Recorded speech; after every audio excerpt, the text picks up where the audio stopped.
Cash for Clunkers is apparently working so well, General Motors is ratcheting up production. GM says it is boosting production by 60,000 vehicles in the second half.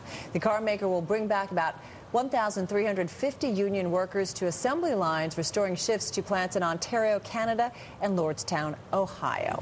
For more on today's GM headlines, let's head on over to Detroit, bring in editor-at-large Daron Levine. So, Daron, what do you make of this ramp-up in production, apparently, by GM?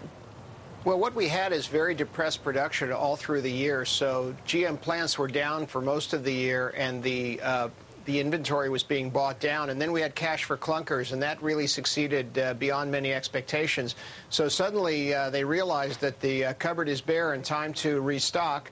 And they're calling back something like 1,350 workers at various plants, and they plan to add 60,000 units to second-half production. So that'll be good on the revenue side, and it feels like things are happening. I'm sure those 1,350 families will be very grateful to have their full paychecks back. No doubt about that, Daron. But should we be careful not to read too much into it? As you said, levels were very, inventory levels were down, or they'd cut back on production an awful lot, and then you cash for clunkers. So do we need to be careful in terms of how we interpret this production increase?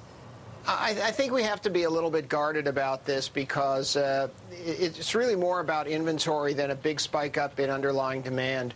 Right now, households are very worried about their personal balance sheets. Credit is still pretty tough. The bankers are making it harder to borrow, and so people are really continuing to drive their cars as long as they can, and the good news is they can drive them. So there is a certain replacement rate, and now you're seeing the dealers ordering, and everybody would like to maybe hope that this becomes contagious and picks up even more, but you do have to be cautious. Right. You hope that it becomes contagious. So what are we hearing, if anything, from like Ford and Chrysler and any others out there in terms of ramping up production? Well, Ford has already said that it's ramping up production, and we were hearing from the Japanese that not only are they ramping up production in Japan, but they're ramping up production in this country. So it's pretty much across the board. I think if you're an automaker and you're in this market, you're probably looking at ways to add units here and there. Right, and so, certainly something we haven't heard for a while in terms of ramping up production. Hey, Daron, thanks so much for breaking it down. Sure. Bloomberg's editor-at-large, Daron Levine.